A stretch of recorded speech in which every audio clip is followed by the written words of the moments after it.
కూడా పక్కన పెట్టి జాగ్రత్తగా, అంటే సుశీల్ కుమార్ షిండే కాకుండా బీజేపీ రాష్ట్ర నాయకత్వ పగ్గాలు వేరే వాళ్ళకి అప్పచెప్తా నిదానంగా దాన్ని పెంచుకుంటూ వచ్చాడు అమిత్ షా. ఇప్పుడు ఏమైపోయింది, సుశీల్ కుమార్ షిండే మొన్నే చనిపోయాడు, రీసెంట్ గా క్యాన్సర్ ఏదో వచ్చి చనిపోయాడు. చనిపోయాక ఇంకో బలమైన నాయకుడిని ఎమర్జీ చేసి, ఏది ఇంకా అదే పార్టీలో చాలా మంది ఉంటారు కదా, వాళ్ళని పక్కన పెట్టి లాలూ ప్రసాద్ యాదవ్ తో కలిసి గతంలో తిరిగి ఆ మంత్రివర్గంలో మంత్రిగా కూడా ఉండి బీజేపీని సర్వనాశనం చేయడానికి చాలా పెద్ద ఎత్తున ప్రయత్నాలు చేసినటువంటి సమ్రాట్ చౌదరి అక్కడ సీటు దక్కని టైంలో బీజేపీలోకి వచ్చి చేరాడు ఆయన. అతన్ని బాగా ప్రమోట్ చేసింది అక్కడ ఉన్న సామాజిక వర్గ సమీకరణాల కోసం అని చెప్పి బీజేపీ.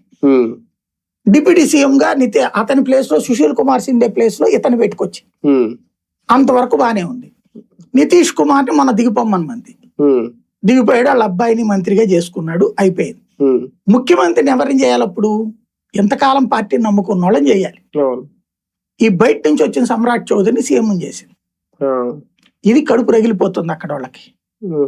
దానికి తోడు ఈ బై ఎలక్షన్ వస్తేను నితిన్ నబీన్ బీజేపీ జాతీయ అధ్యక్షుడు 30 సంవత్సరాల నుంచి అక్కడ ఎమ్మెల్యే, 30 ఏళ్ళు అసలు ఆ నియోజకవర్గం ఏర్పడి నుంచి ఆయనే. అలాంటి వాడిని రాజీనామా చేసినప్పుడు అతను చెప్పినోడికి ఎవరికన్నా ఇవ్వాలి. అది అవును, ఇవ్వకుండా ఫస్ట్ వేరే వాళ్ళకి ఇప్పించాడు ఇతను. అంటే ముందు అతను చెప్పినోడికే ఓకే అయింది నితిన్ నబీన్, కానీ మళ్ళీ అమిత్ షాతో మాట్లాడుకుని సీటు మార్పించుకున్నాడు. ఓకే.